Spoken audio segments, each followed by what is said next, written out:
All right. A federal appeals court just did something nobody in that building saw coming. Not the clerks, not the senior staff, not the political appointees who spent the last 3 months constructing what they believed was an airtight appellate strategy.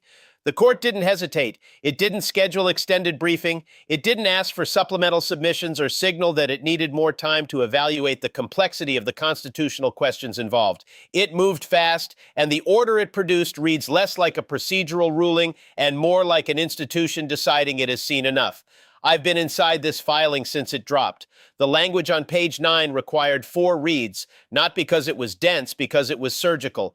Every word placed exactly where it needed to be to accomplish exactly what the court intended without giving the appellate strategy anywhere to anchor itself. Here's what the coverage is missing almost entirely. Trump's response didn't come through counsel. It came through the feed at 11:47 in the morning on a day when his own Department of Justice was supposed to be reassuring the public that the legal situation was stable and manageable. He posted, and what he posted tells you more about the internal state of this defense than any briefing his lawyers have filed. More on that in a moment. First, the baseline. Pam Bondi came into this role carrying a very specific kind of institutional credibility. She had been a state attorney general. She understood prosecutorial culture. She understood how departments operate under political pressure while maintaining the appearance of independence. That wasn't incidental to her selection. That was the point. The administration needed someone who could speak the language of legal legitimacy while steering the department's posture in directions that serve the administration's political priorities. The federal court system just finished evaluating whether that steering happened. It didn't publish an opinion suggesting it might have. It issued findings saying it did with internal communications, with documented decision trails, with sealed materials that a judge reviewed, analyzed, and then wrote about in language precise enough to function as a permanent institutional record. And now Bondi's legal team, the people responsible for defending the Department of Justice's conduct in these proceedings, is operating inside a reality they did not prepare for and cannot easily navigate out of. Here's the architecture of how this collapsed. 11 weeks ago, this was a legal fight with defined parameters. State attorneys general making structural claims, a coalition brief that the DOJ's initial legal team assessed as aggressive but manageable. The theory being advanced that DOJ decision-making reflected predetermined political orientation rather than independent legal judgment was serious. But it was also the kind of serious that federal courts routinely approach with significant skepticism. Courts don't like inserting themselves into executive branch prosecutorial discretion. The doctrine is old and it's protective of the executive for good constitutional reasons. The DOJ's initial defense relied on that skepticism. The argument was essentially this: whatever you think about the policy choices this department made, courts don't get to supervise how the executive branch prioritizes cases. That's not a role the judiciary plays. It's not a role the founders designed them to play. Separation of powers isn't a technicality. It's a foundational structural commitment of the constitutional order. That's a real argument. It held for 7 weeks. Then the sealed evidentiary phase produced what it produced. And the real argument met the real record. And the real record was worse than anyone outside that sealed process was prepared for. Because here's what courts don't do when they review internal executive branch communications and find ambiguity. They don't issue structural injunctions. They don't describe internal strategic discussions as reflecting political outcome orientation rather than legal outcome orientation. They don't write 47-page opinions building a factual edifice brick by documented brick. When a court does those things, it's because what it read wasn't ambiguous. It was clear. And what was clear was not what the DOJ's public posture had been describing. That gap between the public posture and the sealed record is where Bondi's defense crumbled. Not because of legal argument, because of documentation. Now Trump's reaction. Because this is where the story gets structurally significant in a way the cable coverage is treating as noise when it is actually signal. The post came at 11:47 before the DOJ press office had issued a statement, before counsel had coordinated messaging, before anyone inside the building had apparently been given the chance to run the communication through the review process that's supposed to govern public statements by the executive on live litigation. He called the ruling a disgrace. He called the judge a radical. He described the proceedings as a witch hunt conducted by political operatives using the judicial system as a weapon against his his administration. He suggested the appeals court would reverse everything within days, and that the entire legal architecture behind the structural injunction was built on fabricated evidence and partisan hostility. Read that sequence slowly. He called the evidence fabricated, the evidence that a federal judge reviewed under seal, the evidence that the DOJ's own 31-page opposition brief spent exactly 2 pages attempting to contest, the evidence that a former Republican-appointed Solicitor General reviewed and found sufficient to support the core finding when he filed his amicus brief. When your principal publicly describes the factual record as fabricated at the exact moment your legal team's strategy depends on not contesting the facts and instead winning on procedural grounds, that's not a communications problem. That's a strategic collapse happening in public in real time. A conservative Supreme Court litigator with a record that includes arguing on behalf of executive authority in cases that went all the way up. The fabrication claim the president made publicly is the most damaging thing that's happened to this defense since the ruling dropped.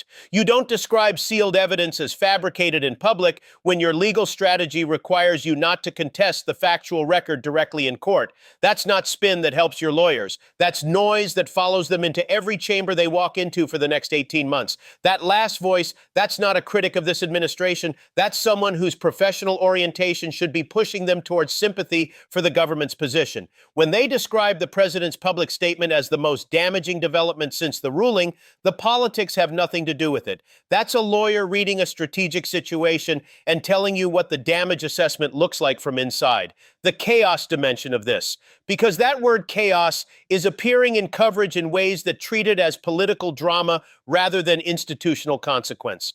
And the distinction matters. Chaos in this context isn't shouting in hallways. It isn't conflict between staff. It isn't the kind of interpersonal disorder that generates compelling cable segments. The chaos that's actually happening is operational. It's procedural. It's happening inside the decision-making processes of a major federal institution that is now operating under judicial oversight while simultaneously being publicly described by its own principal as the victim of fabricated evidence in a proceeding where the evidentiary record is sealed and supervised. Think about what that means for the career attorneys in the affected divisions. They're making decisions this week about how to approach active cases in the monitored categories. Every decision now comes with a documentation requirement.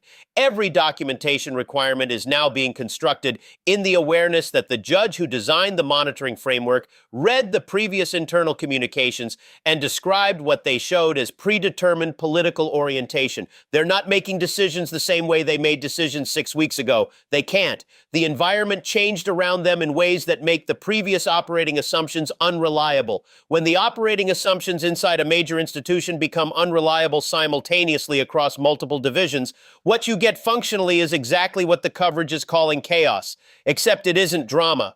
It's institutional friction generated by the collision between a required new mode of operation and the people, processes, and habits built around the old one.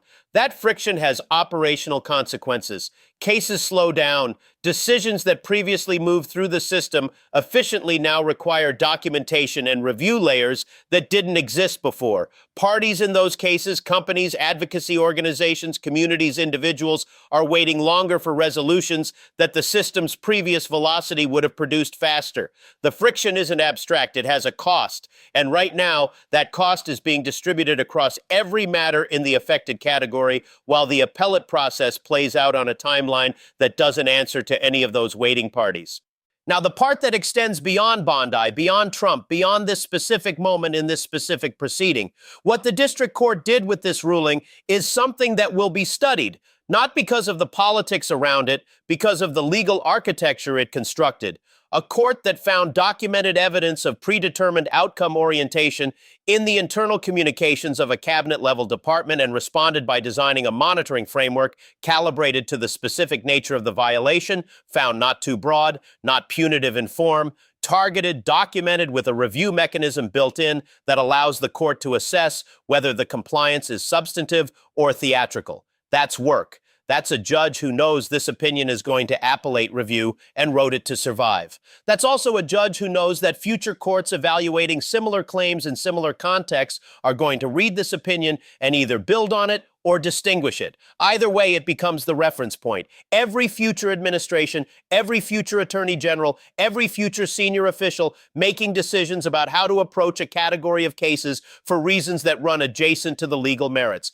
They're all going to know that this happened, that a federal court got access to the internal communications, that it read them, that it described what it found in a published opinion that will be cited in briefings, argued in proceedings, and referenced in oversight contexts for as long as federal courts operate in this country. The assumption that the inside of those conversations is invisible to scrutiny was tested here. It failed. The documents came out, the judge read them, the opinion described what they showed. That changed something, not just for this administration, for every administration that comes after it. Good faith legal leadership has nothing to fear from that change. Good faith legal leadership welcomes documentation requirements precisely because the documentation shows the reasoning was real, the deliberation was genuine, the outcome emerged from the law rather than from the political calendar. The only leadership that fears a paper trail is leadership that needs the paper trail to stay blank. Where does Bondi specifically stand inside all of this right now? The ruling doesn't name her in the operative language. This has been noted repeatedly and somewhat misleadingly in coverage that treats the absence of her name from certain pages as a form of legal protection. It's not.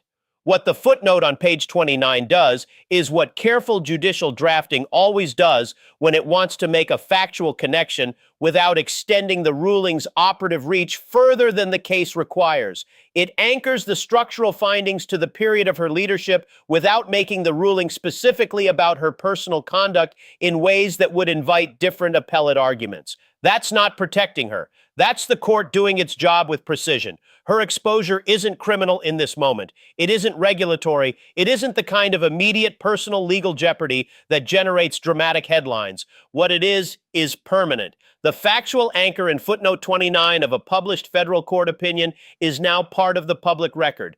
Every oversight proceeding, every inspector general inquiry, every congressional hearing that touches DOJ conduct in the affected categories going forward now has a judicial reference point, a finding, a description of internal communications that a federal court reviewed and characterized in specific language that doesn't require criminal exposure to be serious. It's serious by existing. It's serious because it doesn't expire. It's serious because it will be cited by people who had no part in this proceeding in contexts that haven't happened yet.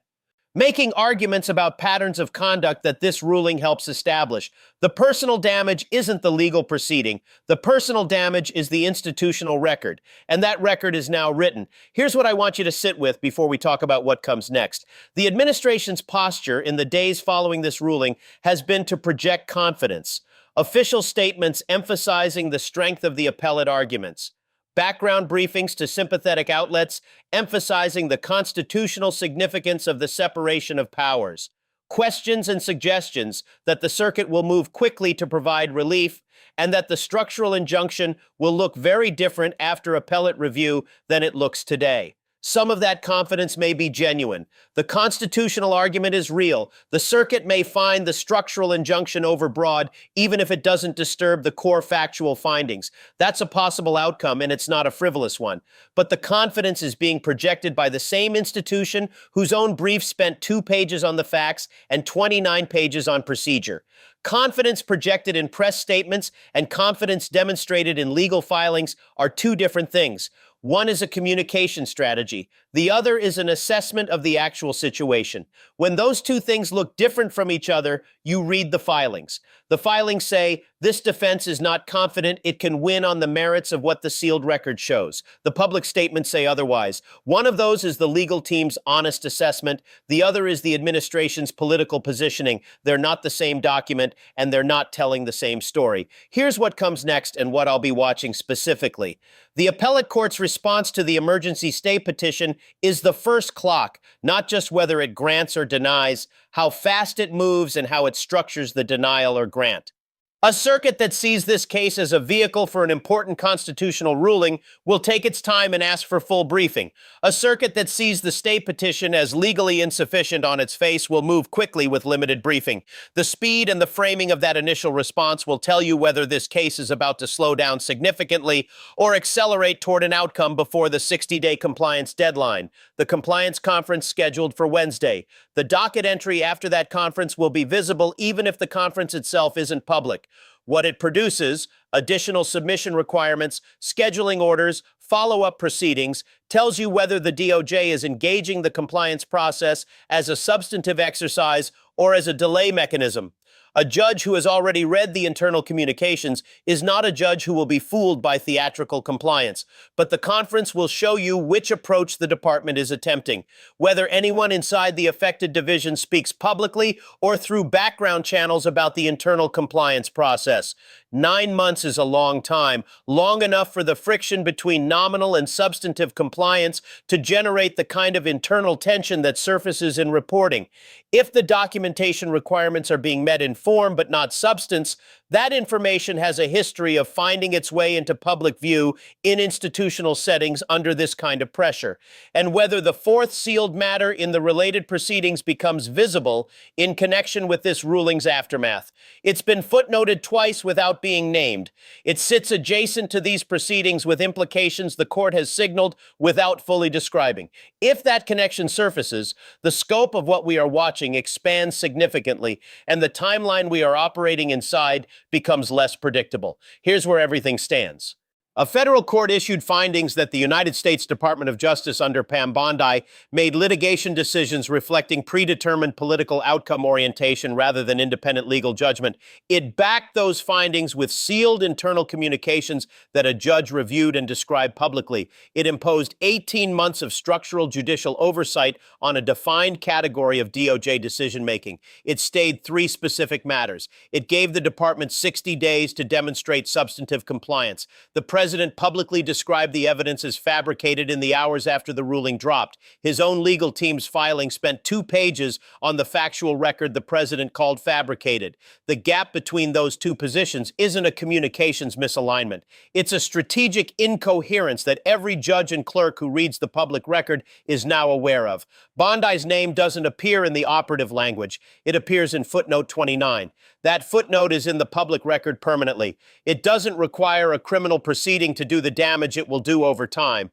It does that damage by existing in a published federal court opinion that will be cited, argued, and referenced in oversight contexts that haven't happened yet. The legal community outside the political machinery is reading this ruling the way you read documents that change how things work going forward. The former Republican-appointed Solicitor General filed his brief. The former federal judges are filing theirs. The career attorneys who spent decades inside the institution are on record. Their emerging consensus isn't unanimous, and it isn't without dissent, but its direction is visible. The appellate process has constitutional questions worth taking seriously. The separation of powers argument is real. The proportionality argument is real. The circuit may provide relief on remedy while leaving the core findings untouched. That's a possible outcome. It's not a rescue because even a favorable appellate ruling on the scope of the structural injunction doesn't reach footnote 29. It doesn't reach the core factual finding of predetermined orientation. It doesn't erase what the sealed communications showed or what the judge wrote about them. The most favorable appellate outcome the DOJ can achieve narrows the remedy. It doesn't close the record. The record is already written. The internal communications are already described. The finding is already public and permanent. The clock that matters isn't the 60-day compliance window or the emergency stay petition or even the 9-month review hearing. The clock that matters is the one that's been running since a federal judge decided to read what was in those sealed submissions and tell the public exactly what he found. That clock started on Friday. It doesn't stop on appeal. It doesn't stop at the compliance conference. It doesn't stop at the 9-month review or the 18-month monitoring endpoint. It runs through every future proceeding that touches these questions, every oversight inquiry, every congressional hearing, every adjacent litigation where the pattern of decisions in this period becomes relevant to a claim someone is making about something that hasn't happened yet. That's the permanence of this, not the injunction, not the monitoring requirements, the record itself, the described finding, the footnote that anchors it to leadership. That's what crumbled on Friday. Not a motion, not a legal theory, not a procedural argument. The assumption that the inside of those meetings was invisible, that the internal communications would stay sealed, that the deliberations, whatever they reflected, would never be read by someone with the authority to describe them publicly in a federal court opinion. That assumption is gone now. Every meeting happening inside that building this week is a different kind of meeting than the ones happening 3 weeks ago, because the people in those meetings know now what happens when a judge gets access to the record of meetings like theirs. That knowledge changes behavior, or it should. Or the 9-month review is going to show that it didn't. And the judge who designed the monitoring framework to detect exactly that failure will be sitting across from the compliance record with 18 months of documentation and a very clear sense of what real deliberation looks like. He showed everyone already that he knows the difference. Wednesday is next. September is after that. The 18-month clock is running and the appeals court hasn't spoken yet. Stay in the documents, because that's where this is actually happening. Not in the press statements, not in the social media posts, not in the cable coverage that's 3 cycles behind the filings. The story is in the record. It always has been. Subscribe, notifications on, because when the circuit moves, it will move without warning. And what it says when it moves will matter in ways that the coverage won't immediately capture. I'll be in the filings. I'll be in the docket entries. I'll be in the footnotes that everyone skips because they're at the bottom of the page and nobody reads to the bottom of the page. That's where this administration's legal reality is actually being written. Not on the feed, not in the briefing room, in the footnotes, in the sealed submissions, in the language a federal judge chose very carefully when he decided the public needed to know exactly what those internal communications showed. He made that choice deliberately in writing. With 18 months left on the clock, the chaos you're seeing on the surface is just the visible edge of something that runs much deeper into the institutional record than any single news cycle is going to reach. I'll stay in it so you don't have to read 47 pages alone.